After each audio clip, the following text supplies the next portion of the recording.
Hey there, it's Gary Parrish. Welcome back to the CBS Sports Ion College Basketball Podcast, where we sometimes discuss camel fighting, dodo birds, and leaky black. The Ion College Basketball Podcast is presented by Jersey Mike's. Jersey Mike's, a sub above. Matt Norlander is here with me. If you're watching on YouTube, smash the like button like you're Brandon Davies. You have consent. And if you haven't yet subscribed to the CBS Sports College Basketball YouTube channel, please do that while you're here. Okay, let's get into it. Per tradition, at least I'm told it's a tradition. I don't. You don't remember. I don't recall, but like per tradition, I'm told we're going to spend this episode laying out how we believe the 2023 NCAA tournament will unfold. Will we be right? Nope.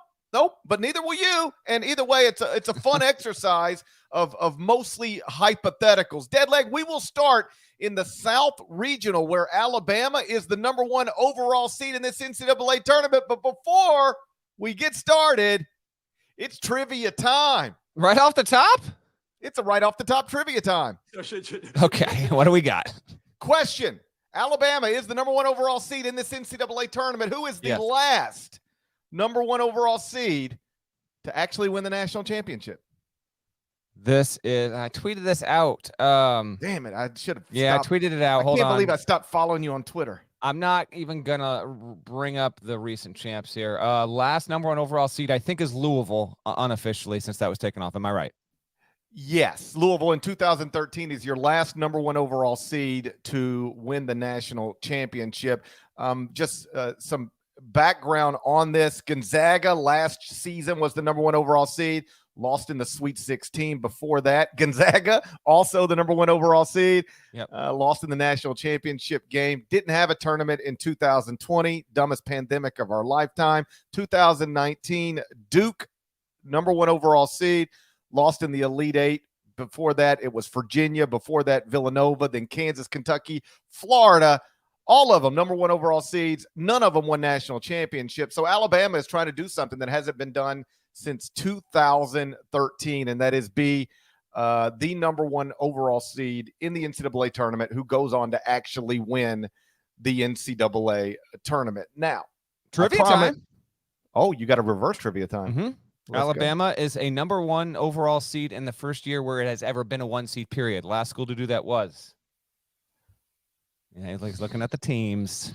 When was the last time a team got a 1 seed for the first time in school history, and it coincided with being the number 1 overall seed? I'm going to say that was Florida in 2014. Bingo, bango. That is the answer.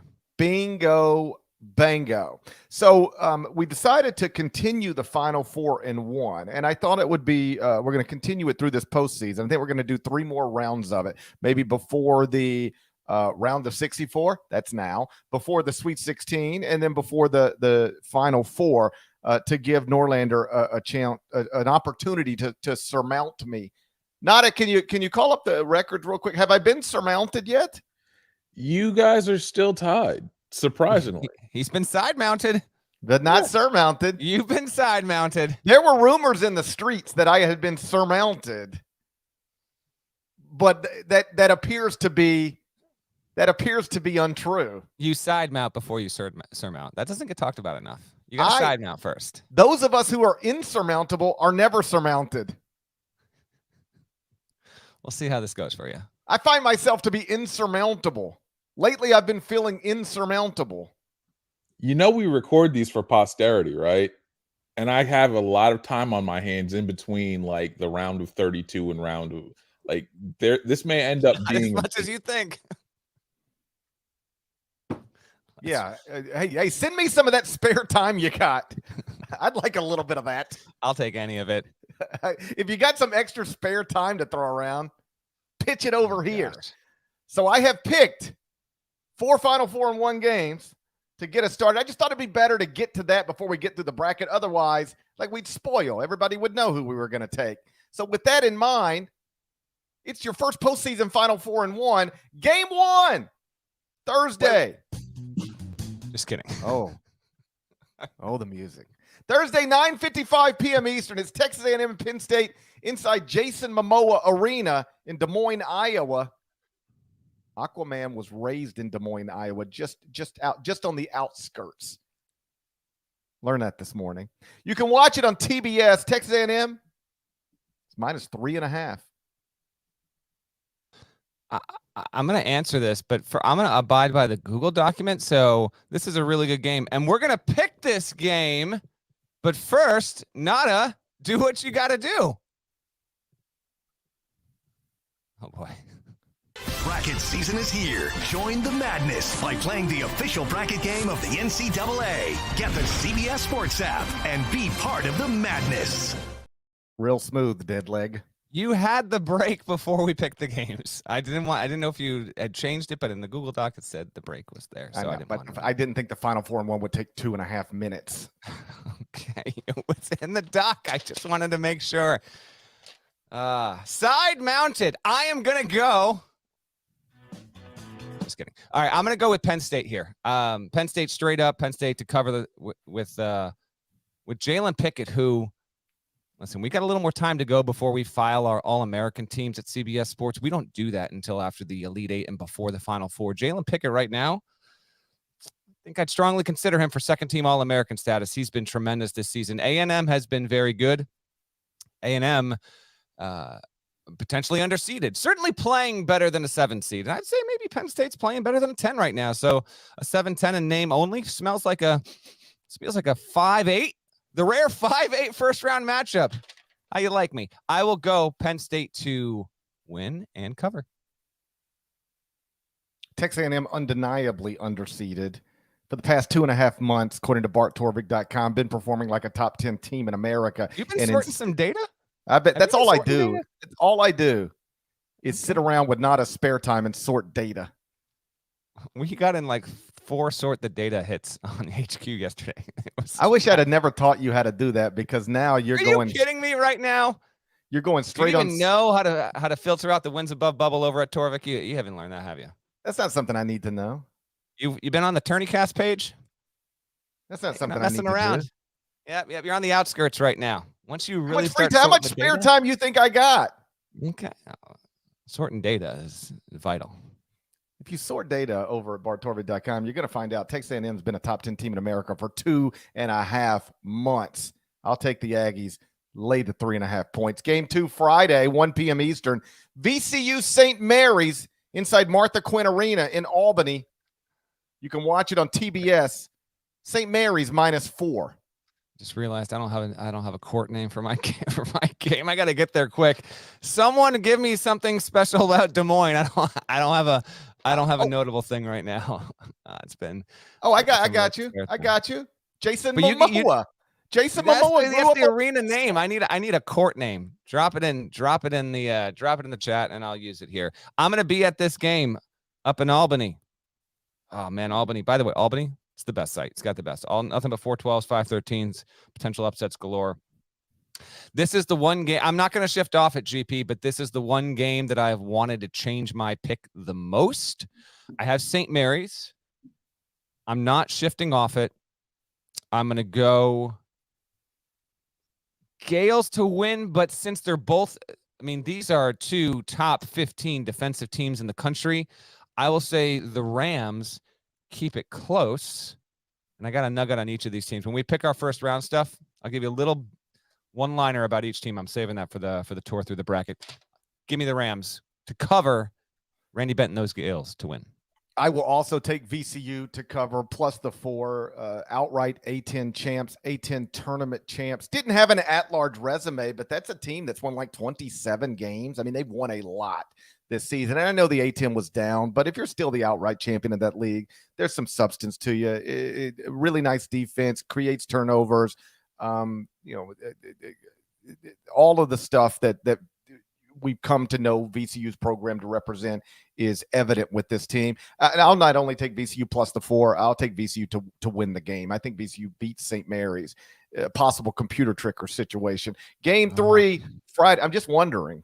I'm not. That's the origin of the computer tricker, by the way. If you don't remember what we used to do, this will trigger your memory. We're doing the mega preview 2 years ago. You're looking at every game, every matchup, and suddenly you're like, Colorado, what the hell is going on? Computer trickers? Then what happened? They beat Georgetown by 90. They beat What is Georgetown by Georgetown? 9,000 points. That was a low point. That was a low point in the Mega Preview podcast. In the history of Mega Preview podcast, that was a low point. But that's why I don't directly label computer trickers anymore. I just wonder about them. Yeah. That's all I'm doing. You're just asking questions. I'm just asking questions. All I'm doing is asking questions. It's a possible computer. It's a computer. Hey, sue me for asking questions. It's a computer tricker situation. People do get sued for asking questions, by the way, so I should be careful. But I'm just asking questions. All right. Okay. Is it a computer situation, St. Mary? It could be. I don't know. I don't have all the answers. I've never pretended to have all the answers, but I will take VCU plus the 4, win the game outright, straight up. Game 3 Friday, 7:25 p.m. Eastern. Miami and Drake inside Martha Quinn Arena in Albany. You can watch that one on TBS. Miami minus 2.5. I love that you picked this game. Does this feel too trendy to you, Drake? Drake feel a little too hot as an upset pick? Which 12 over 5 do you think is the trendiest? Drake, Charleston over San Diego State, Oral Roberts over Duke, or VC over St. Mary's? They all feel pretty close. I think Drake over Miami is probably the trendiest, but it's because I set the trend. I started this. I'm going Miami. Nobody picked Drake until I did. That's true. Yeah, I'll go Miami. Miami has been a quality team all season long. Didn't win the ACC tournament, was the 1 seed in a down ACC. Drake's a good team. Tucker DeVries could show up and trust me, Miami's got dudes all over the floor, but maybe Tucker shows up and is the best player on the floor. I don't think that's out of the question, but I like Miami, and this one, something tells me we might get a good first half. Miami gets a little separation second half. We look up and it's Canes by 9. So the U to win and cover. Drake, of course, first university ever named after a hip hop star. Now in this NCAA tournament, father-son duo. We've had other great. Is he going to play? Is Drake going to play in this game? Drake is not playing at least, right? If you're Drake, not Drake, but Drake, not the school, if not the man, but the school, you just give him a call. Let him do layup line. He did it with Kentucky like 7 years ago. What if there's a picture on social media that pops up later on Wednesday and it's Drake in the where was Drake in the video room watching tape like in full on Kentucky gear? Yes, it's outrageous. What if I was Drake's social media manager, I would be photoshopping Drake into every single possible team thing leading up to the tournament. Why not? I'm not even kidding. I assume it's not allowable. Whatever. I don't care. Put him out there in layup lines. Are you kidding me? Get it done. Drake Tell me he wouldn't do that. You're telling me Drake would not make sure he got to Albany and is decked out in Drake gear? You're telling me he wouldn't do that? Make it happen. If you told Drake he could be Drake's 6th man on Friday, he would fly that owl plane. He would jump in that owl plane and he would land in Albany, and he couldn't get to Martha Quinn Arena fast enough. He would love to do it, but I consider it unlikely. Drake, past month, top 25 team. Since March 1st, top 10 team. Oh, by the way, at least one 12 seed has defeated a number 5 seed in 32 of the past 37 NCAA tournaments. Drake will be the team that does it this season. Norchad Omier, status unclear, so Miami could be shorthanded. I think Drake wins the game. I'll take the 2.5 points. Game 4, Friday, 9:20 p.m. Eastern. Memphis, Florida Atlantic, inside Greg Oden Arena in Columbus. You can watch it on TNT. Tigers -2. Just a phenomenal game. I love this matchup so much. Last year, I told you Murray State, San Francisco would be the best first-round game. That wound up happening. This feels like it will be the best first-round game. Two really experienced, really old teams.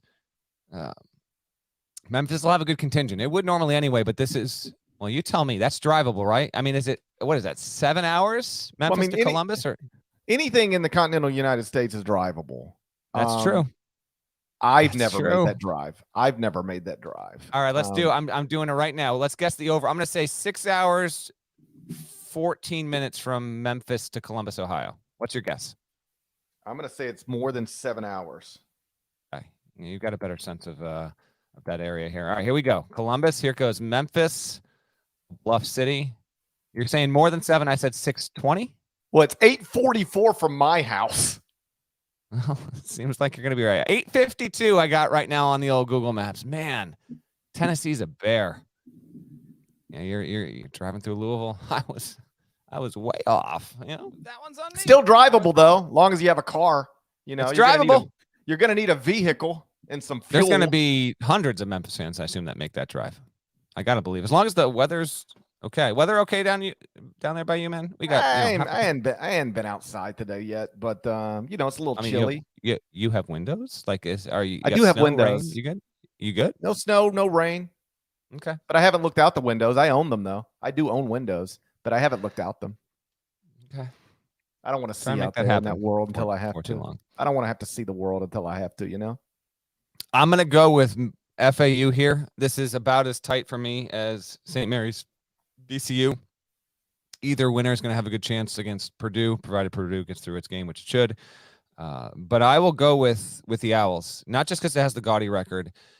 Florida Atlantic has found numerous ways to win: high scoring, low scoring, fast, slow, tight or not tight, big margins.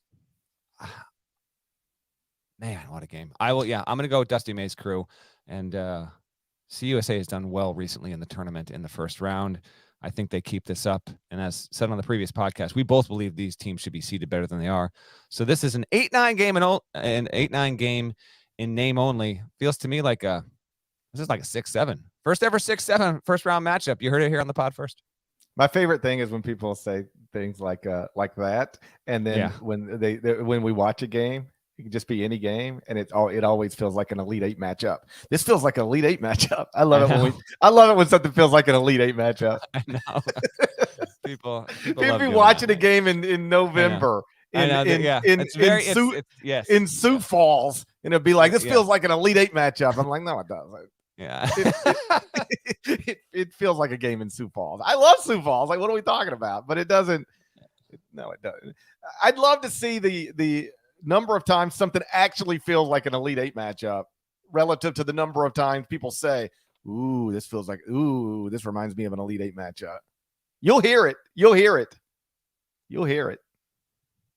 You're being disrespectful to Kendrick Davis. My man came out and said he wants to be remembered as a Memphis legend, like Penny Hardaway and Keith Lee and Larry Finch. You think you can be a Memphis legend losing to Florida Atlantic in the round of 64? Can you be a Memphis legend beating Florida Atlantic? I think that's how you get on a path to being a Memphis legend. Okay. You have to get on the path. Getting past Florida Atlantic is how you get on the path. Dunking on Zach Edey is how you become a Memphis legend. I'll take the Tigers. -2. And 1. I got to live here, for crying out loud. What do you think I'm going to do? Come on here and pick the Owls. I got to live here. All right. And 1. I own windows, just to clear Thursday, 7:25 Eastern, TBS. This line is fascinating. This is, listen, Chunk in the chat said, I used to play esports for the Des Moines Damage, so go Des Moines Damage Court. That's not a bad one, but I'm actually going to go with this. This is good. Adam Cole says Kurt Warner Court because I will play for the Barnstormers. We'll do that. On Kurt Warner Court, okay. 7:25 Eastern, Thursday. It's second-seeded Texas against 15th-seeded Colgate. Colgate's the best three-point shooting team in the field. The line feels like Trap City. Texas -13.5. Who you got? I'm going to take the toothpaste. Okay. Last night we watched the worst three-point shooting team in America miss a 3 at the buzzer. Mississippi State's ended its season shooting 26% from 3, and in its final game shot 26% from 3 and missed a 3 in the final 10 seconds. It's a tough stuff. It's tough. Colgate's on the other end of this. I think Texas wins the game, but I'll trust the toothpaste to stay within that number. Before we get to our region by region, I'm going to give up my Colgate Texas Nuggets right now. How about this? Texas 1-11 against the spread in its past 9 NCAA tournament appearances. Colgate, 3 of its 5 losses in the tournament are by single digits. That's begging you to take Colgate to cover. I'm going to do it, but I can just feel the trapdoor coming out from under my feet right now. I'll take Texas. Let's do these regions, buddy. We're going to start with the South Regional. If you're looking at a bracket, That's your top left corner. Norlander, I'm going to let you go first. Tell me how you think the South Regional unfolds, and then I'll tell you how it's actually going to unfold. All right, South Region overall. Alabama's number 1 overall seed. How about this for Bama? Big picture. Only one team's ever won it all, but by never getting to a Final Four prior to getting to its first one. I'll say that again. Only one team has ever won it all, despite never making a Final Four before that. So UConn did it in '99. If Alabama, which is the number 1 overall seed, is going to do it, it's going to be the second team ever to do that. I think it's got a fair chance. Let me just run down these matchups real quick here. West Virginia, Maryland. Huggins looking for his 20th win in the first round. Terps have won 14 of their past 15 first-round games going back to '97. Then you got Charleston, San Diego State. Charleston's the second CAA team ever to win 30 games in a season. The other one is Navy with David Robinson. San Diego State has the 8th best winning percentage in the country since Dutcher took over in 2017. But they've yet to win a tournament game. We'll see if they can do that. Furman, Virginia. First tournament appearance for Furman since '80. Its only win came in '74. Furman has the longest drought of a team with a tournament win in the tournament. Virginia's ranked outside the top 30 at KenPom for the 3rd time in 4 years. Oh, by the way. Creighton. Blue Jays are 5-0 and trade Alexander goes for 20 or more points. Keep that in mind. NC State has not won a tournament game since 2015. Baylor and UCSB. Baylor had the best offense and the worst defense in the Big 12. I don't think that'll be a factor in this one, but I think it will show up and be a problem for the Bears at some point in this bracket. Cal Santa Barbara, the only other time they won a tournament game was 1990. Utah State and Missouri. This is Utah State. How about this? Sneaky. 23rd all-time appearance in the NCAA tournament for Utah State. Last won a game in 2001. And Missouri this season, 8-0 in games decided by 5 points or fewer. That is the best record of any team in the tournament. Bottom game in this bracket is Arizona-Princeton. Arizona, it's their 15th time as a top 2 seed in the tournament. And Tommy Lloyd's got 61 wins in his first 2 seasons. That is the all-time record. Princeton is going to travel nearly 2,500 miles, has the longest trip of any team in the first round. Those are your nuggets on the first round matchups here. Here's how I'm picking it. I'm going Bama to play West Virginia. I'm going to have San Diego State beating Charleston. I know Charleston's a bit trendy. I've got Furman over Virginia there. I'm going Creighton, Baylor, Utah State over Missouri. But I will say if Missouri wins and we get Missouri to Arizona, first one to 88 wins. I'll have Bama in the Sweet 16. I will have the Aztecs in the Sweet 16. I will have Creighton to upset Baylor in the second round.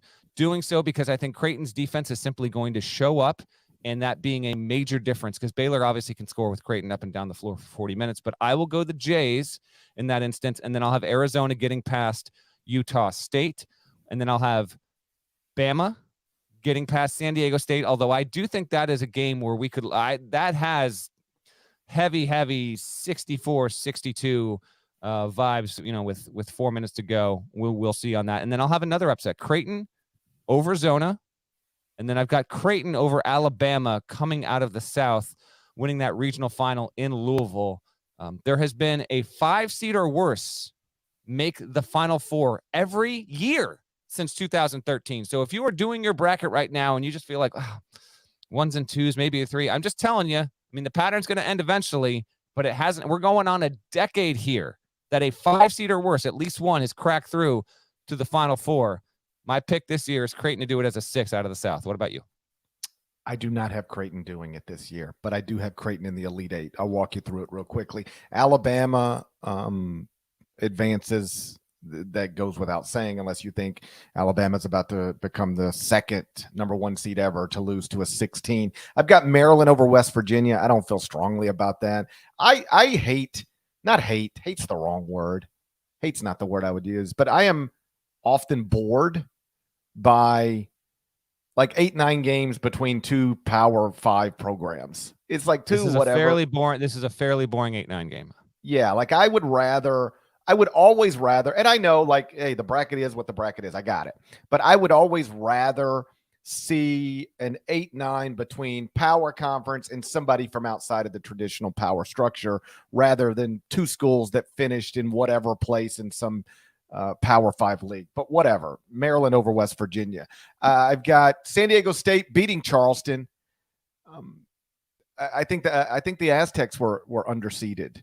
Not by any dramatic degree, but a little. This is a team that has been operating at a high level for a while. Mountain West Conference outright champs, Mountain West Conference tournament champs. Charleston still to this day has not beaten a team like San Diego State all season long. They didn't have many opportunities. I got you, but they haven't. I don't think Charleston has a win over a team in the field at all. 0 quadrant 1 wins. I know that to be true. I'll take San Diego State to get past Charleston. I got Virginia over Furman, but Virginia, based on pace of play, and they're not elite defensively. They're not very good offensively. They're missing a rotation player for the season now. They could obviously get caught there, but I think Tony Bennett will figure out a way to win at least one game in this tournament. I do have Creighton over NC State, Baylor over UC Santa Barbara, Missouri over Utah State, Arizona getting past Princeton. So now I'm in the round of 32. I got Alabama getting past Maryland. I don't think they'll have any issues there. I got San Diego State over Virginia. I think San Diego State, frankly, even though the higher seeded team, worse seeded team, I think San Diego State's better than Virginia. I think San Diego State gets past Virginia. I've got Creighton getting past Baylor. Baylor limped into this NCAA tournament. They haven't been playing very well. So I'll take Creighton over Baylor. I'll take Arizona over Missouri, ending Dennis Gates' phenomenal first year at Mizzou. Then I've got Alabama over San Diego State in the Sweet 16. I've got Creighton over Arizona. And then I have Alabama beating Creighton in the Elite Eight to go to the Final Four. But as you know, since Ryan Kalkbrenner's been back, Creighton has been playing like a top 10 team in the country. So that's a smart pick. Like if you're looking for a team seeded outside of the 1s or the 2s or the 3s that actually, like, there's some data to support it going to the Final Four, Creighton's a good place to look. But I got Alabama representing the South Regional. All right, let's see. You want to move to the East? I do want to move to the East. It would cut down on a lot of travel time if I did, That's also true. Listen, you got to move right around the block from the broadcast center like me. Come join me, Hudson Market. I'm going to move into the Hudson Market. There you go. The East region is going to be played in Columbus, Orlando, Greensboro. Both Columbus sites are here. A little quick tour here through the first round matchups before I give you this in the bracket of your mind. This is the bottom left overall. Okay, so you've got Purdue. It's their 4th time as a 1 seed, first since '96. How about this stat? Opponents have taken 379 foul shots. Purdue has made 521. Purdue has made 521. Teams have shot 379 from the foul line. When Painter wins against the 16 seed, which is expected, he will pass Gene Katie for most tournament wins in school history. Memphis, FAU. Memphis has the highest scoring duo in the tournament. Kendrick Davis and DeAndre Williams are combining for 39.9 points per game. FAU, this is its 2nd appearance ever. Other one was 2002. CUSA last had a single-digit seed in 2013. It was Memphis.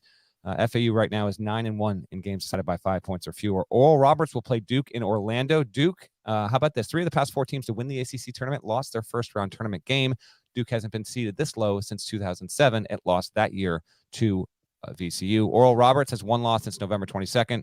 Also has a 7'5" dude named Connor Vanover who played last year at Arkansas. Dirk. That is correct. Oral Roberts shoots 29 threes per game and has scored 90 or more 11 times this season. Tennessee, Louisiana. Tennessee is the only team to lose to a worse seed in each of its last 4 NCAA tournament appearances. Rick Barnes is 25 and 26 all-time in the tournament. He's the only head coach in tournament history with 40 or more games coached and a sub-500 record. Louisiana last won in the tournament in '93. It was a 13 then, too. It beat Oklahoma. Your name to know is Jordan Brown. He averages 19.3 points and 8.7 boards. He's a good player. Kentucky, Providence. Kentucky has the most tournament appearances ever. This is its 61st time in the Big Dance. It has 131 victories. UK is 1-3 on neutral floors this season. For Providence, Ed Cooley, whose name is attached to the Georgetown job, we'll see what happens there. This is his 7th NCAA tournament in 11 years in which we have held one, 7 and 12 years overall. Bryce Hopkins, revenge game. He averages 16 and 8.5 overall. He played for Kentucky last year and averaged like 2 points. K-State, Montana State. Jerome Tang is one of 10 coaches making his NCAA tournament debut as a head coach in this tournament. Kansas State turns it over 14.3 times per game. That's 3rd most among tournament teams. Montana State, the Big Sky, hasn't won a tournament game since '06. Montana State makes nearly 18 foul shots per game. That's 2nd in this tournament to Texas A&M. Michigan State, USC. Izzo's been to 25 straight tournaments. That is an all-time record for any NCAA coach on the men's side. Bill Self is right behind him at 24. And then on USC side, Boogie Ellis, your homie, averaging 24.7 points and shooting 46% from three in the last 6 games. Last game in this region, Marquette, Vermont.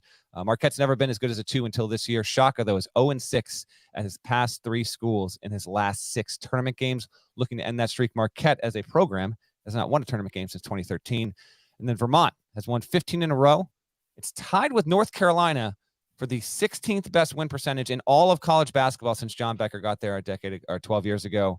UVM has had some good tournament moments. We'll see. That seems like a tough matchup there. Let me toss it back over to you before I'll go through my picks real quick here, but why don't you go first? Who do you have winning these first round matchups and coming out of the East? Okay, I've got Purdue advancing to the round of 32 to play Memphis. I've got Memphis in a tight game over Florida Atlantic. What do you want me to do? Pick the Owls? I live here. Life's complicated enough, you know? I've got Memphis getting past Florida Atlantic, but that should be a terrific game. It's probably my favorite first-round matchup. Duke over Oral Roberts. Duke has been playing like one of the top 10 teams in the country over the past month. John Shire, whatever corner he needed to turn, he got it turned. They've won 9 straight games. Filipowski's terrific. Jeremy Roach has been mostly terrific. Derek Lively starting to give them some meaningful minutes. I've got Duke, no problem, in the round of 64 against Oral Roberts. Tennessee past Louisiana. I've got Kentucky getting past Providence, and all the Ed Cooley talk has got to be a distraction on how could it not? How could it not? And the thing that would concern me most, and I don't want to spend too much time on this, I want to get back to the bracket, but the thing that would concern me most if I'm a Providence fan is, I don't know if you saw the quote, John Fantha tweeted it from one of his sources, said that Georgetown knows who it's hiring. Yeah, like they're told me that about 12 hours before he tweeted it because I saw him at the Big East tournament. I was like, oh, wow, he really just tweeted what he told me. So, yeah. Like if that, I'll trust John. And if that is true, then that would concern me because all of the conversation, or at least a lot of the conversation, is connected to Ed Cooley. And then you combine it with Georgetown, according to John, knowing who it's going to hire, that would concern me if I were a Providence fan. Obviously, you could change your mind at the last minute. You can change your mind after the introductory press conference. That's been done before. Yeah. And I think if you listen to this podcast enough, I am not in the business of telling other men or women what they should do with their careers. I used to think I could. I used to think I was equipped to do that. But then I realized, we are all motivated by different things, and what matters to me might not matter to somebody else, and vice versa. So Ed Cooley can do whatever he wants, and I'll wish him the best. But on some level, this ain't just about leaving Providence. This is about leaving home. And that's a big thing to do. It doesn't mean it can't be done or won't be done, but that certainly complicates it would complicate the decision-making process for most people. And I think that probably complicates it for Ed a little bit as well. Either way, I'll take Kentucky over Providence, but I'm interested in the Bryce Hopkins against Kentucky storyline. That'll be a fun first-round game. I've got Kansas State over Montana State, USC, my little homie Boogie, getting past Michigan State, and then I've got Marquette past Vermont. I do have Purdue getting past Memphis, but Memphis has played 4 games against number 1 seeds, and they won one of them. That was this past Sunday against Houston. The other 2 games against Houston, single-digit games. One of them was lost at the buzzer. And then they played Alabama this season too, in Tuscaloosa, Coleman Coliseum, 3-point game. DeAndre Williams, Kendrick Davis, 2 terrific college basketball players. Kendrick Davis is exactly the kind of little guard who could, take a team on a deep run into the NCAA tournament. I think Memphis's run ends in a game with Purdue, but man, that's a tough second round matchup for Matt Painter, for Zach Edey, to have to play a team that they're not going to blink when they see you. They're not intimidated by you. They're not overwhelmed by you. They think they're good enough to beat you. Memphis would be the underdog, but those players, trust me, they'll go into that thinking they can win. Either way, I've got Purdue getting past Memphis. I've got Duke getting past Tennessee. I just think the Zakai Ziegler injury, season ending, is a thing that is going to cut short Tennessee's tournament run relative to where it might have been otherwise. I've got Kansas State getting past Kentucky. Jerome Tang into the Sweet 16 in year one as KSU's coach. And then I've got Marquette past USC. Going back up, I've got Purdue over Duke, but man, I struggled with this one. I think Duke has been playing better than Purdue lately. And I say that as somebody who knows Purdue just won the Big Ten tournament after winning the outright Big Ten regular season title. But Duke has been operating at an extremely high level. That's going to be a terrific game if we get there. I'm taking Purdue, but I don't feel strongly about it. And then I'm taking Kansas State past Marquette. Shaka has done an incredible job. Obviously, they're good enough. We did a thing on CBS Sports HQ yesterday, contender or pretender. We both said Marquette is a contender to go to the Final Four. I believe that. But, when you're doing a bracket, somebody's got to win, somebody's got to lose. I'll take Kansas State into the Elite Eight past Marquette. And then I've got Purdue past Kansas State. I've got Matt Painter in the Final Four for the first time in his career. Purdue in the Final Four for the first time since 1980. All right, here are my picks. I got Purdue moving on, FAU. I've got Oral Roberts over Duke. I got that 12 over 5, and part of it is because Oral Roberts is such a good shooting team. I mean, it ranks top 10 in two-point percentage, really good from three, takes a ton of threes, super reliable on offense. Now, it is going to get beat on the boards. That's undeniable, but they've got enough. And I mean, one loss since November 22nd. I think it's on the table. You had mentioned you didn't know if Charleston had a win against the field. It does. It beat Kent State. I don't believe Oral Roberts has a win against the field. That's incorrect. They beat Texas Southern. So, in fact, if you want to know my annual stats and info and Nuggets post, we post it every Wednesday before the tournament. That's going to go up later today. It's got just a bountiful, it's a cornucopia of statistics there, and that kind of stuff is in there. So I will go Oral Roberts. I've got Tennessee not having an issue with Louisiana. Give me Kentucky over Providence, and I like Kentucky strong in that game. I'll take Kansas State, but I do like Montana State to cover as an aside in that one. I'll go Sparty over USC. Feels like everyone's going to take Michigan State, so that there are these games every year. That feels like a USC win, even though I'm taking MSU, because I just haven't seen or heard about a lot of people taking the Trojans in that one. And I will go Marquette over Vermont. Purdue gets past FAU to get to the Sweet 16. If that is Memphis, I am really thinking long and hard about it. But I'm going to say FAU wins against Memphis and then loses to Purdue. I have Oral Roberts upsetting Tennessee. I have Oral Roberts in the Sweet 16 for the second time in 3 years. This is appreciably a better team than the one that got to the Sweet 16 2 years ago.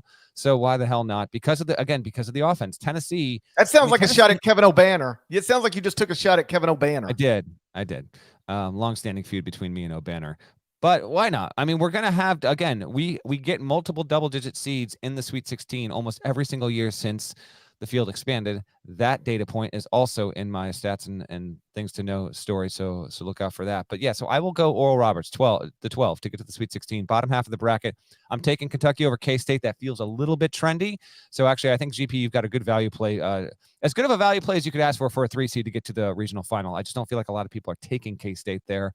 I've got Marquette getting past Michigan State, although I will note Tom Izzo has a great record, not a flawless record. He lost last year in the same spot as the 7-2 seed Duke, but on a 2-day turnaround, Tom Izzo has a wonderful winning percentage. That being said, I will have Purdue beating Oral Roberts in the regional semis. That's going to be in New York City. I'll be there. And then I will take Marquette to get past Kentucky. This is my only 1-2 regional final.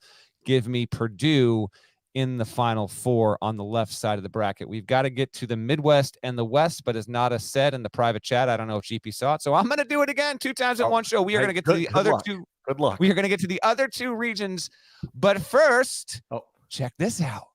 Hey, Calvin, you play golf. You think you can win one of those green jackets at the Masters? Well, if it's for being the most loving neighbor of the year, yes. It's a tradition unlike any other. The Masters on CBS. Are we ready for the Midwest Regional? Let's go. Why don't you run us through your little nuggets? You like my nuggets? I do enjoy your nuggets. Thank you. I appreciate it. I put some time into the nuggets as I was studying last night for studying and writing up my stats and nuggets to know here. All right, Midwest. You've got Houston versus Northern Kentucky. This is the 3rd tournament appearance for Northern Kentucky for a program that hasn't been D1 all but a decade. Houston, 1 seed for the second time in program history, also did this in 83, 40 years ago, Olajuwon and Drexler. Auburn versus Iowa. That's going to happen in Birmingham. Auburn never lost a first-round game, 10-0 all time. Fran McCaffrey has never made the Sweet 16. This is his 12th NCAA tournament appearance. Miami will play Drake. Miami has the most points per game by its starting five of any team in the field. Third most. They have 65.7. 52.5 of those points come from the guards. Xavier has the most with 68.5 from its starting five. Drake enters the NCAA tournament 16-2 in his past 18 games, and it won all 3 Missouri Valley games by double digits, to GP's point earlier. That is why it is such a trendy upset pick. Indiana, Kent State. I'll be at both of these games. Those are both in Albany on Friday, and that's the nightcap. It'll be Drake, Miami first, and Indiana, Kent State. I believe those are TBS games. Indiana is 3-3 coming into the NCAAs. The Hoosiers make 22.8 of their 28.5 field goals per game from inside the three-point arc. They just don't win by the 3, and I wonder if that's what's going to ultimately pick them off in this game or down the road. Kent State, it's the second time they've been in the spot. A 13 seed playing against a 4 seed Indiana. The other time was 2001. Kent State won and made the Elite 8. MAC teams have won their first round game in 3 of the past 4 tournaments. Kent State is from the MAC. Iowa State against Pitt is now the 6-11. Pitt got the win, and that was a hell of a first 4 game. I mean, the first 4 delivered on Tuesday night. We're obviously recording Wednesday morning. We'll see what the second day of the first 4 brings. Iowa State is allowing 62.8 points and forcing 16.6 turnovers per game. Pitt will have its hands full, but it just prepped for a Mississippi State team that plays similar to Iowa State. Maybe it's to Pitt's benefit, or maybe Pitt gets worn down in the second half and Iowa State pulls away. Pitt has not won a tournament game, or had not since 2014, finally got one. Xavier versus Kennesaw State. Xavier has 28 NCAA tournaments to its name, but no Final Fours. That is second all-time. BYU with 30 is the all-time leader. Kennesaw State, hooty hoo! Bone! Hooty-hoo! The only school making its first tournament appearance in this year's field. Remind the people what Bone stands for. Bone. Build. God, how did I forget? Build, organize. Build, organize. Come on. Nourish. There we go. Build, organize, nourish, electrify. Electrify. There we go. Hashtag Bone. Hooty-hoo! Hooty-hoo. Shouts to Outcast. Birthday deathbed. Penn State versus Texas A&M. That's going down in Des Moines. This is Penn State's first tournament appearance since 2011 and has not won a tournament game since 2001. A&M, 21 wins against the spread this season. That is tied for the most entering the tournament of all D1 teams, and it makes 19.2 foul shots per game.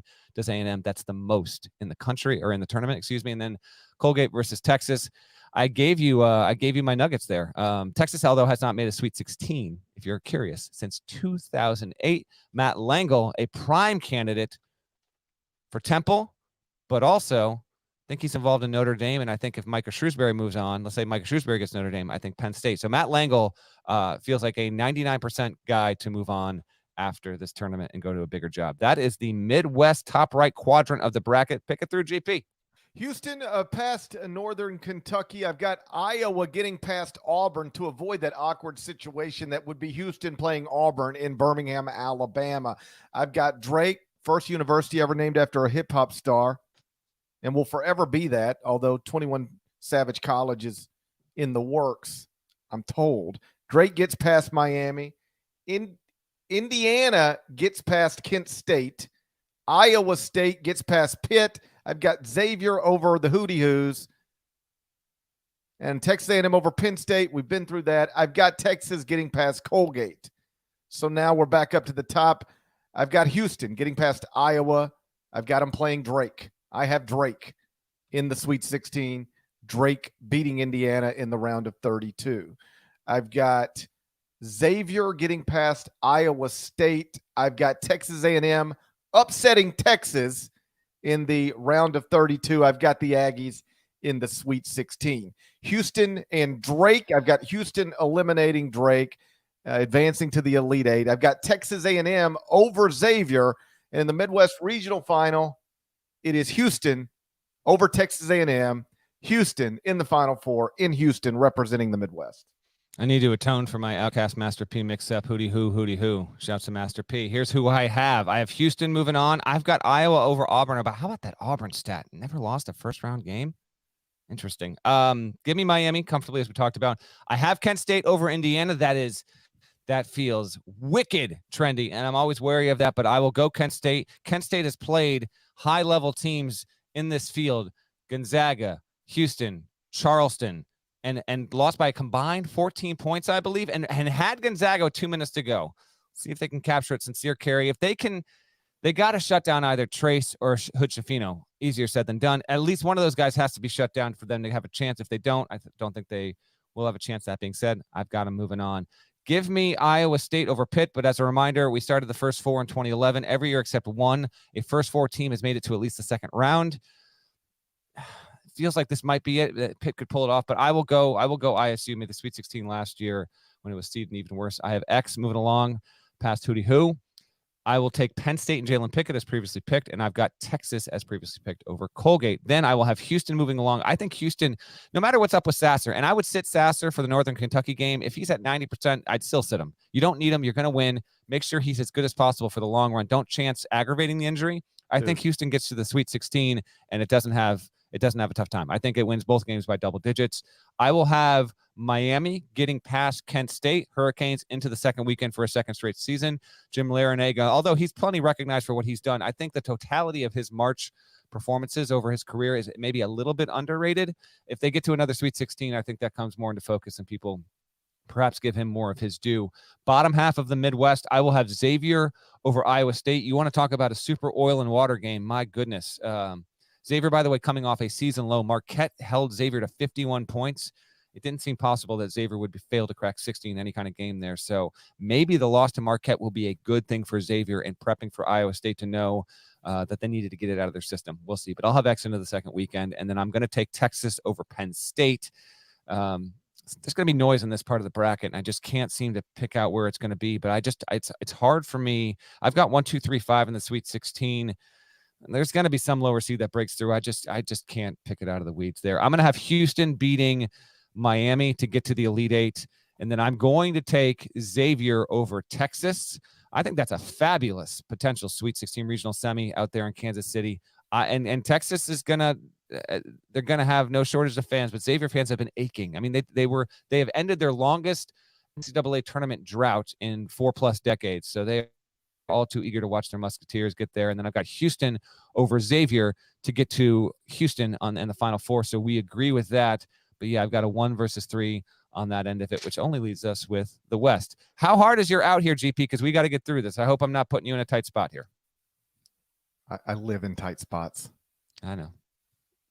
All right. Give me your West Nuggets.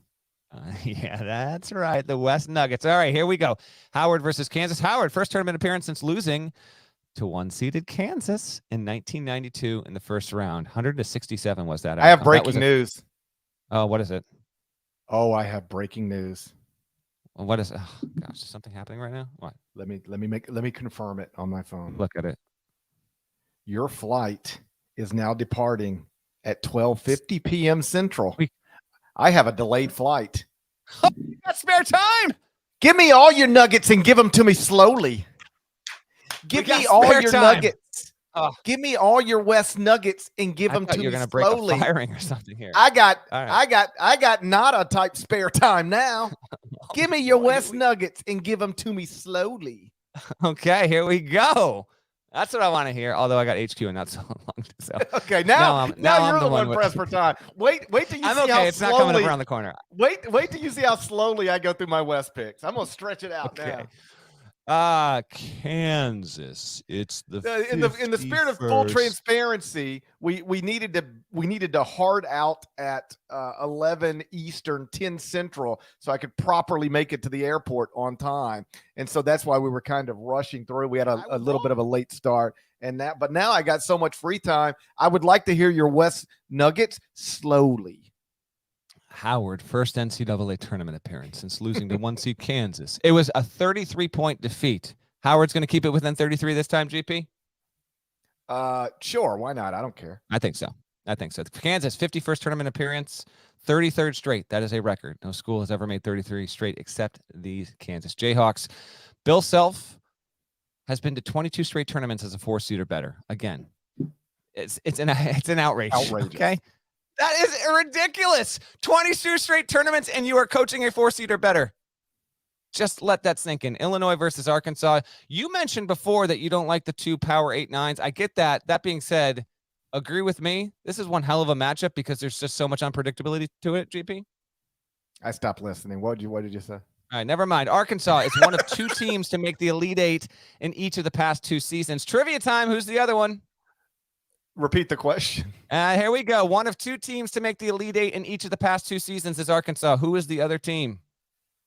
Trivia time. Okay, just relax. I've got this. Just relax. Let me bring up. Yeah, don't. No, I'm not bringing up anything. Look at my little hands. Look at my little hands. They're right here. I'm not bringing up anything. Who is the other team? I'm going to say the other team is Houston. You are going to say the right answer. Houston's the other team to make back-to-back Elite Eights the past 2 seasons. Arkansas is also the only team in the country in this tournament with 2 surefire first-round NBA picks and a top 30 defense. Anthony Black, Nick Smith Jr. As for Illinois, it's 1-7 against the spread in March the past 2 seasons, and it is 0-2 in its past 2 tournament games against the spread. It's in 3 straight tournaments, though, for the first time since 2007. Illinois fans are happy about that. It leads all tournament teams with 5.7 blocks per game. St. Mary's versus VCU. St. Mary's has the 5th best scoring defense in Division I, allowing teams 60.1 points per game. Logan Johnson is really the name to know. He leads the team in points, 14.7 per game, and assists and steals. He has scored 22.6 points in his past 8 games. He's been on fire. Him and Aiden Mahaney, that's a great one, too. As for VCU, they got a similar dude to Logan, and that Ace Baldwin leads the team in scoring, passing, and steals. 12.7 points per game. Not a great number, but he does everything for them. He's 6 assists, 2.2 steals. VCU has won 9 straight. UConn Iona, just like St. Mary's VCU, Albany. Can't wait. St. Mary's VCU is the first game. UConn Iona is the bridge game, as we mentioned on the preview episode with Chip. That's like a 4:30 tip that'll bring you over to the nightcap. UConn has not won a tournament game since 2016, so it's in the midst of its longest drought as a program since the late 80s. If it lost to Iona, it would become the first team since Clemson from 2008 to 2010 to lose in the first round versus double-digit seeds in 3 straight tournaments. Trying to avoid that, Hurley's trying to get his first win as UConn's coach. Iona is 1-15 all-time in the tournament, although the one win was vacated in 80. So it officially has the most, from a record standpoint, the most tournament appearances without a win, but it did win one. This is Rick Pitino's 23rd NCAA tournament and will likely be his last one with Iona. TCU is going to play the play-in winner. On that note, Arizona State's playing Nevada. Desmond Cambridge Jr. and Warren Washington played at Nevada, so they're going up against their former school there. Intriguing subplot there. And then Steve Alford is now the 4th head coach in men's D1 history to take 5 teams to the tournament. Joining, we did this before, Tubby Smith, Rick Pitino. Lon. Yep. Rick. And Pitino. Yep. TCU is making back-to-back tournament appearances for only the 2nd time ever. The first time happened in 52-53. Has won 2 tournament games, TCU, as a program since 1970, and has never made the Sweet 16. Gonzaga versus Grand Canyon. Gonzaga has the most consecutive Sweet 16 appearances active right now at 7. The all-time record, if you carry it, because that's a often cited stat, the all-time record is Carolina. Did it from 81 to 93. It went to 13 straight Sweet 16s, which is incredible. Dean Smith, kind of a good coach. Duke went to 9 straight from 98 to 06, and Duke also went to 7 straight from 86 to 92. So Gonzaga will move into sole 3rd place if it gets to the Sweet 16 this year. Gonzaga also has the most NCAA tournament wins since 2015 at 22. It's the best offense in the sport. It's undeniable. As for Grand Canyon, what did I have on Grand Canyon? Here's what I got. Give me a Grand Canyon nugget. I don't care. Oh, that was my. No, he does. Bryce, I can confirm. Bryce very much cares. Oh, by the way, Drew Toomey has the most tournament points of any player in the tournament. 204. Hawk has his 2nd. Caleb Love. He's played in 9 tournaments. Yep. That's because he's played in 9 tournaments. Grand Canyon makes 9 threes per game and shoots better than 38% from 3. That's going to give them a shot there. Rayshawn Harrison's your name to know. He just had 31 in the WAC title game versus Southern Utah. I like Gonzaga big in that one, but there's a chance if Grand Canyon gets hot, we could have ourselves a game. And Gonzaga has made a semi-habit of getting itself into some interesting first-round matchups with opponents. Boise State Northwestern is your next one. This is in the bottom right in the bracket of your mind. Sacramento. By the way, before we get out of here, since we got a little time, I'm going to rank the first round sites. You bet your ass I'm going to do that. Sacramento is is going to have Boise versus Northwestern. Boise 0-8 all-time in the NCAA tournament. Does not have a win. Most appearances without a win in an official capacity, since Iona technically has that one of any team in this tournament. Northwestern, how about this? A great defensive team, but their opponents are assisting on 61% of their possessions. So people move the ball against Northwestern. They score, but they don't score a ton. They score it well. Chase Audige of Northwestern is a top 5 defender in the sport. I think he's going to be a huge factor in this game. And then the last one, also in Sacramento, this will be on Thursday, UNC Asheville versus UCLA. UCLA has the greatest coach in program history, currently guiding the Bruins right now, and Mick Cronin. It's their 52nd appearance all time, second only to Kentucky. Bruins are number 1 in points per possession defense. Jaquez is the first player to win Pac-12 Player of the Year since Kevin Love in 2007, 2008. I thought that was pretty surprising. Asheville, 18-1 since we flipped the calendar to 2023. It's won 9 straight, and it's got the second highest scoring duo in the tournament. Memphis has the first. I mentioned that earlier. Drew Pember is getting amped up for the Fish Summer Tour, no doubt about it. He's averaging 21 a game, and then Tajon Jones averages 15. So those are your West Region Nuggets. Take us through your bracket, GP. You got nothing but spare time. I've got Kansas getting past Howard. No issue there. Arkansas over Illinois. VCU, as previously mentioned, will upset St. Mary. Possible computer tricker situation we got going on. I'm just asking questions is all I'm doing. Mm-hmm. I'm just wondering. Is it illegal to wonder? It's not. Well, then I'm just going to sit here and wonder about it a little bit. I got UConn getting past Iona. Like, listen, I would never count out Rick Pitino. I think he's fabulous. This feels to me like everybody, Iona, Rick Pitino, plus all those points, and then UConn just blast them by 25.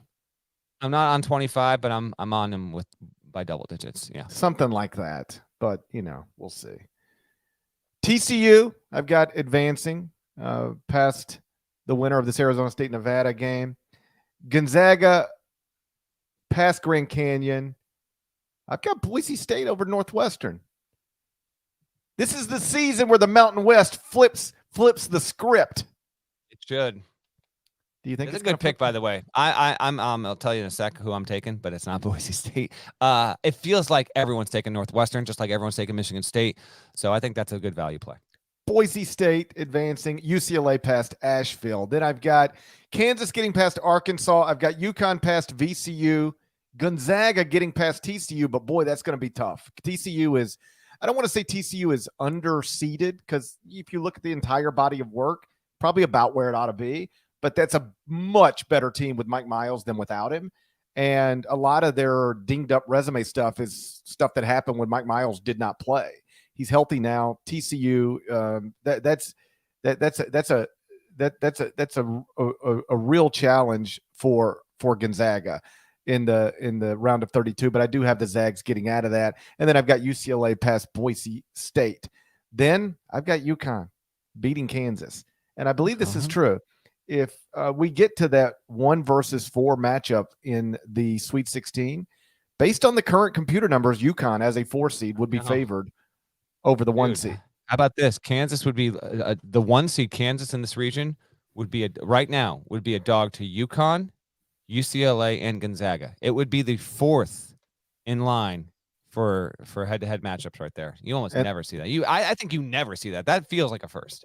Yeah, and so that's why I think Kansas has the toughest path to a Final Four of all of the number 1 seeds. I think Purdue has arguably the toughest second round game, depending on whether it's Memphis or Florida Atlantic. But Kansas, I mean, having to get through all of these teams on your way to the Houston, not impossible, but I got them losing to UConn. I've got Gonzaga getting past UCLA. I just think the Jalen Clark injury is going to end UCLA's season earlier than I think it would have ended otherwise. And then I've got a regional final, UConn against Gonzaga, and I did take UConn into the Final Four. But I will tell you, it would be such the perfect Gonzaga season for this to be the year they go to the Final Four, this to be the year that they actually win a national championship, when this is also the year that a lot of people counted them out for those types of things very early in this season. Again, I don't have it, but Gonzaga, I believe it's since February 1st, according to Torvik, has been playing like the best team in the country. The Zags are really good. You got to pick somebody. I'll take UConn, but Gonzaga is good enough to get there. Absolutely good enough to get there, and we'll see if they do it in mine as well. Kansas, I got moving on against Howard. I'm going to take Arkansas against Illinois. That feels like a coin flip to me, but I'll go Arkansas. I'm going to stick with St. Mary. I'm not going to change it. Man, I am so tempted. VCU, my apologies. I have been requested to sit in with the Peppas, by the way, in Albany on Friday for a tune that may well be happening. So with that in mind, if I'm going to play with the Peppas, I'm going to pick against them. Let's keep some balance out there. I will go UConn over Iona. I'm going to say TCU gets past. Let's just pick it for fun here. Arizona or Nevada? Who's winning tonight? I'm going to go Arizona State. I will also take Arizona State. Okay, congrats to Nevada. By the way, The podcast has cursed a number of people and teams this entire season. So, we got Baylor out before the second weekend. Congrats, Bears fans. You know what's going down. I will say TCU gets past ASU, but I like ASU's chances more than I think I like Pitt against Iowa State, if that in fact happens, and we get another first four teams scooting on to a Saturday or Sunday. But I'll go TCU. There's no Eddie Lampkin. Consider that as well. He was a big factor earlier this season, but particularly in the tournament last year. No Eddie Lampkin, not with the team. And so I think that will wind up mattering significantly. I've got Gonzaga pushing away from Grand Canyon. I'm going to take Northwestern over Boise State, particularly because of the defensive edge there. We'll see. And then I've got UCLA getting. I got UCLA getting a push from Asheville, but winning. Not necessarily, 2-possession game with 3 minutes to go, but I actually think that one's got decent potential. Mike Morrell's one of the 10 coaches in this tournament that is in it for the first time as a head coach. I'll have Kansas past Arkansas, but I got that being a really, really close game. I mean, come on now. Kansas could face, again, a team with 2 lottery picks in the second round. Arkansas was considered a preseason top 10 team. Now it's an 8 seed. Just keep an eye. That game's in Des Moines. In Albany, I've got UConn getting past St. Mary's. Although I said this on the West region preview, St. Mary's is about as good of a value pick for a 5 seed to reach a Sweet 16 as you can have in your March Madness pool, because everyone's going to take UConn, man. Everyone's going to take UConn to get there, and UConn might well get there, but it's not outlandish that St. Mary's could break on through to the other side and make it to the second weekend. So keep an eye on for that. I've got Gonzaga getting past TCU. You think that might be close? I think Gonzaga, similar to Houston, gets to the second weekend and doesn't deal with a single-digit margin in its first 2 games. And then I will take UCLA over Northwestern, and moving on there. No Jalen Clark. We'll look for Dembona and what he's able to provide or not with that shoulder. He is day to day, so we'll see on that. There's actually there's a couple of injuries kind of dotting teams across this bracket. We'll see if those things wind up mattering or not. Then we head to Vegas, the West Regional semifinals. I've got UConn over Kansas, so we agree there. I've actually seen a good spread of Kansas to the Elite Eight or UConn to the Elite Eight, so it doesn't feel like UConn's like super trendy. But I will go Huskies there. The fascinating thing about UConn to me is that it's a 4 in its own region, and it's 4th at Ken Palm, and it has been riding high in the metrics because of how good it was in the first 14 games of the season. We'll see if that bears out over the next 2-3 games, but I will go Huskies on the top half of the West. And then the bottom half, give me Gonzaga to beat UCLA. That's in the West. We saw that back in 2006. GP was in the building, but he was filing on his Memphis Tigers when that happened. And that's true story. Yep. I will take Gonzaga to beat UCLA, but I think as I look across at our possible regional semis, I mean, anytime you get to the Sweet 16, so many of them are anticipated. I just don't know if Gonzaga UCLA will be usurped by any other matchup out there. That feels about as good as it gets, to be honest. The only thing that I think that would compete with it is if you had Purdue and Duke in the regional semis. I think that's the one that would top it. But I'll go Gonzaga over UCLA, and then I will take Gonzaga over UConn. GP's got UConn Huskies. He's got them in the 4. I will take Gonzaga from the 3 line. I think that coaching staff is extremely happy that it was not a 2, didn't get shipped somewhere else, put us on the 3, put us out west. Gonzaga fans know how to get there. So my final 4 is Creighton from the 6 line in the South, Purdue from the 1 in the East, Houston from the 1 in the Midwest, Gonzaga from the 3 in the West. Recap yours, GP? If they move the West Regional to the Orleans Arena, it's over with. It's a wrap. Done. It's a wrap, buddy. You don't even need to play the games if they do. They should move the West Regional to Orleans Arena and just let the Zags run it. Someone, by the way, or a couple of people gave us updates on like the status of strip clubs and like adult shops around that spot. I don't need it. I think Parrish does, but thank you for giving me a heads up. Yeah. No. I'm not even going to be in Las Vegas. I know, but you were wondering, and then we actually had reports from the ground. These are our listeners. So, yeah, somebody did say there was a toy shop near the Orleans Arena. Yeah, toy shop. Go with that. I think it's a toy. I think they call it a toy shop. What's that Final Four? I've got Alabama out of the South, Purdue out of the East, Houston out of the Midwest, and UConn out of the West. And we went through this, I think, on Sunday night. We might have. I think we might have. Did we? I can't remember. Who could say for sure? Let's pick it again. Let's pick it again. Maybe it'll be different this time. Maybe it might be. It could We're be. allowed. We're allowed. I'm allowed. Ain't no rules. Nobody's putting rules on me. I've got Alabama beating Purdue to advance to the national championship game. I've got Houston beating UConn to advance to the national championship game. And then I've got Houston beating Alabama on the first Monday night in April. Kelvin Sampson is your national champion. I've said this a few different times this week. It's a nice little quick 45-second thing you can say on TV. I imagine I'll say it a few more times before we're done. Typically, not always, but typically you need a handful of things to win a national championship, is what history tells us. You need, in some order, a great coach. You need great guards. You need non-freshmen who matter to you, and you need NBA talent. And Houston's got every bit of that. Kelvin Sampson, undeniably great coach, should be in the Naismith Memorial Hall of Fame. I suspect will be someday. 4 of Houston's top 5 scorers are not freshmen, so they got non-freshmen that matter to them. They got great guards, Jamal Shedd and Marcus Sasser. And then they got NBA talent in Jarris Walker and Marcus Sasser. Everything you need to win a national championship, Houston possesses it. I think Houston will be your 2023 NCAA tournament winners. Shouts to Rob Doster, who's been lurking in the chat for an hour and finally exposed himself with your UConn to the Final Four pick. He couldn't resist any longer. Appreciate the guest spot in New York.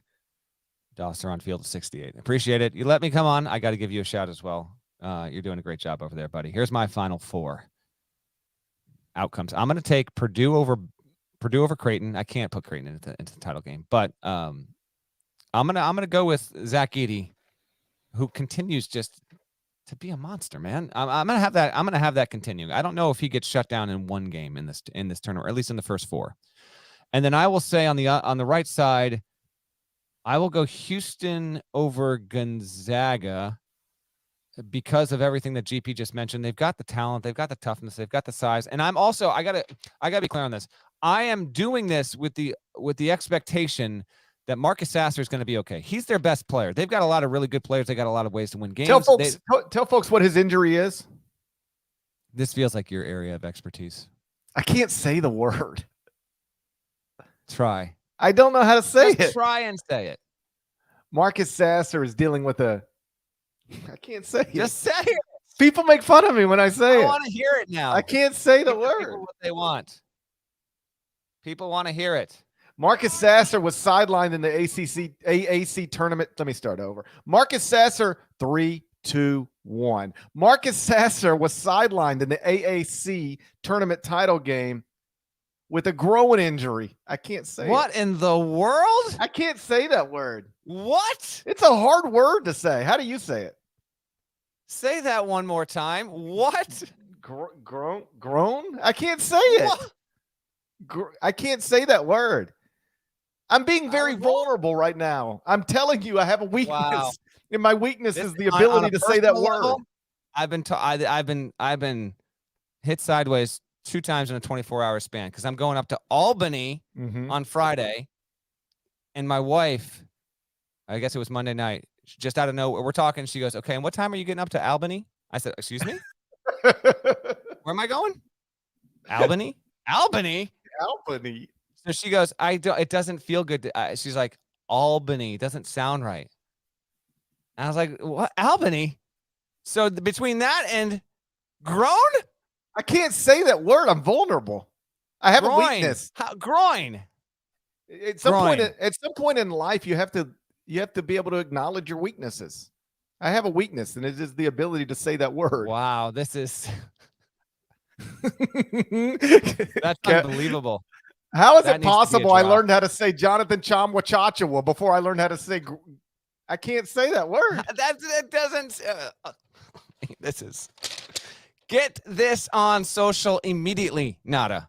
I can't immediately. It's a hard word to say. Wow. Okay. Say it one more. You say it for me. Groin. It's Growing. not hard. Growing. What? A growing injury? It's like watching a baby giraffe try and walk. What are we doing? How do you say that word? Wow. This is a tough spot. This is a tough spot for me. I got to be on TV. I'll tell you what. You got to talk about this team for maybe the next 3 weeks. How am I? Okay, let's help me. How do I discuss Marcus Sasser's injury without actually saying what it is? Because that's what I'm going to have to learn to do. Okay, I'm going to say something. How about something like this? Marcus Sasser's dealing with okay, I'll pretend I'm in studio. People think this is a bit. First of all, I did not know this, and this is not a bit. Just say going. Can you say going? Going.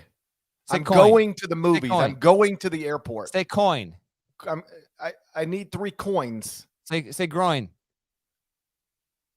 God, it's a tough word. Wow. Oh my gosh. Okay, let's practice. You be Brent Stover. Let's practice for a second. My buddy Brent. All right.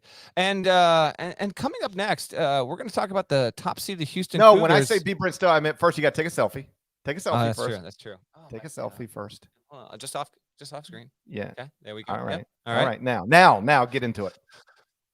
And coming up next, we're going to talk about Houston's game against Northern Kentucky. The top seeded Cougars are going to play in Birmingham against the Norse, and they're dealing with an injury. GP, what's the latest on the status of Marcus Sasser? Stove, as you know, Marcus Sasser did miss the AAC tournament title game against Memphis. That's a game that the Tigers went on to win. And his status against Northern Kentucky at this point is undetermined. He did go through workouts after suffering a soft tissue injury in the AAC tournament semifinals, but did not play.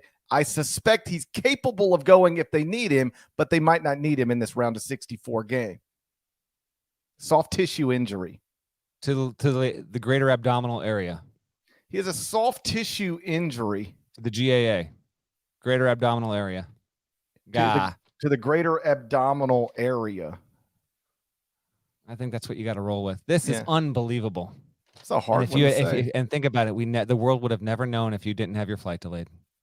I wish he just had like a metatarsal injury. Yeah, that's not a problem for you. I can say metatarsal in my sleep. And you can bang out cardiovascular like it's nothing, right?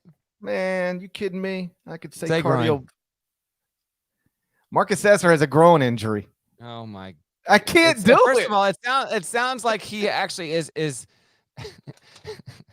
It sounds like he has an issue with growing. It sounds like Marcus Sasser's got a growing injury. That's what it sounds like. He's just short, like he's 5'2". He's a short king. By the way, on that note, before I forget, West is short king central. You got Muss, Randy Bennett, Hurley, both Hurleys really, I guess. You got Mark Few, Leon Rice, Mick Cronin, short king central in the West. Your people. That's where I belong. Big time stuff. I've never needed a player to heal more quickly than I need Marcus Sasser to get better. Someone's asking, can you just say his nuts hurt? You want to just do that? I feel like you'd be way more comfortable with that. I feel like that. I feel like that'd be the type of thing that gets me called into a meeting. Growing might as well. I don't know if you're in the clear with that. Man, how many tracks off are we right now? Okay, so I think I told you that I have Purdue in the final, and then I have Houston over Gonzaga. Like you, apologies to the Cougars. We both got Houston winning it all. Houston's been the best team in the sport for 3 months running by every mainstream predictive metric, every single one of them. So I'm going to take the Cougars to win. GP's going to take the Cougars to win. Before we get out of here, I told you I was going to rank the sites because I like this stuff. Here's how I rank them. I'm not going through all the games. I'm just going to just a general, broad heads up outline. I'd go this. Where were they? Well, I texted them to Stanford Steve. Let me bring it up. Let me bring up the text real quick here. All right, here we go. To me, I got Albany. Albany is the best one. I think the 4-12s, 4-13s, 5-12s are the best. I'd go Des Moines 2. I'd go Orlando 3, Denver 4, Columbus 5. I think Greensboro and Sacramento are in a tie for 6. I guess narrowly give it to Greensboro. And then I think Birmingham is the clear 7. Birmingham's got the 1 seeds, but I'm looking at first round matchups and then potential what you get in the second round. Albany, Des Moines, Orlando, Denver, Columbus, Greensboro, Sacramento, Birmingham. And then lastly, before we get out of here, if you're listening and are saying, okay, we got all these picks, that's great, but when are these games getting played? I got you. Here's the order of your Thursday afternoon TV slate. Oh, God. I've still got a plane to catch. You know that, right? Jim Nance. Just work on your groin over there. Jim Nance and crew get the 12:15 CBS tip. CBS always has the working first on tip. my groin over here would also get me called into a meeting. Maryland, West Virginia will get the tournament going on Thursday, and then 12:40 True TV. Furman. I mean, this window Thursday is incredible. Furman, Virginia, 12:40 on True TV. Then at 1:40 you get Utah State, Missouri. So the first 3 games have a compelling nature to them. And then Howard, Kansas is the last in the first window. That's going to be in Des Moines. Then we go back, and then it'll be Birmingham getting Bama versus the winner of SEMO, Bama playing Corpus Christi, which beat SEMO. Charleston, San Diego State around 3:10 on True TV. Man, that's a really good game. Princeton, Arizona is your 4:10. And then Illinois, Arkansas is your bridge game, the final one of Thursday afternoon. That's on TBS coming out of Des Moines. Back half, you've got Auburn, Everybody Iowa. has an app on their phone. You know that, right? I'm helping the listeners. Auburn, Iowa, 6:50. Then you got Oral Roberts, Duke. Look at this Thursday night. Are you kidding me? Auburn, Iowa, Oral Roberts, Duke. Colgate, Texas, 7:25. And Boise State, Northwestern. That's your first half of it. And then back half, you'll end the night with Northern Kentucky, Houston, Louisiana, Tennessee, Penn State, Texas A&M. And the last tip of the night around 10:05 on True TV is UNC, Asheville versus UCLA. We are going to have live episodes to recap every night over the next 4 nights. I will be with you late Thursday to recap the day, and then GP will take it on Friday. When I'm in Albany, I'll be covering the games and writing. So we'll do it like we did last year. So we'll have you covered there as well. Anything else you want, GP? This was the mega preview. We stacked it all in there. What do you want from me? I feel like we've said enough. I think that's probably true. It's just a tough word, you know? Yeah, Hope Marcus Sasser's soft tissue injury heals properly and quickly. Shouts to Devin Downey. Shouts to Chester, South Carolina. Shouts to Huck. Shouts to Larnell. Thank you guys once again for listening, watching the Eye on College Basketball Podcast. If you're not subscribed, please go subscribe anywhere you subscribe to podcasts, including Apple and Spotify. Okay, over to Apple. One thing before we get out of here. All right. Someone, Kevin B in the chat says, one of us chance will start for you in Albany. It's more of us. A couple people actually found me and said, one of us. It's more of us. I know, but I think they're just proclaiming. I'm one of us. You know what? Either one's good. Yeah, they're saying I'm one of us. He's one of us. Yeah, I'll take either one. And there is more of us. You ever watch that show, The Last of Us? Haven't had spare time. Are you kidding me? I'll get there eventually. Oh, by the way, join our bracket challenge. The description is in the podcast episode. You're picking against us. There's going to be prizes. I think it's like $1,000 gift card to first place or something like that. It told big prizes. CBSSports.com. Nada, correct me if I'm wrong. Isn't it CBSSports.com/Ion? Is that the bracket challenge for the podcast? That would be correct. I would also point out there will be show immortality for the bracket winner. Show immortality. Oh, wow. What does that mean? Yeah, I don't know. 30-second video at the top of probably one of the off-season episodes. Oh boy.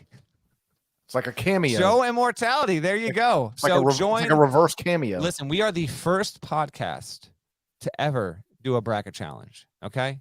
Come join us on this bold new endeavor that we are undertaking. Give it a try. See how you like it. CBSSports.com/Ion. Log your brackets. I presume ours are already showing in there. If not, they absolutely will be by Thursday morning. That's it. I'm done. The Last of Us. It's this HBO show. It's about this guy Joel and this no spoilers. And Ellie. Spoiler alert. I don't want to ruin it for anybody, but like I'm about to. Joel and Ellie are the last 2 people on Earth who believe in premarital sex, and they're out there fighting they're the last of us. And so that's why the show is called The Last of Us. Pretty good. Check it out when you get a chance. The comments over at Apple need to reflect it. So make sure to leave those over there. If you haven't subscribed to the YouTube channel, do that before you leave. And we're going to talk to you again on late Thursday night. Enjoy your second night of the first four, your first Thursday of the NCAA tournament. We'll be back soon. Till then, take care.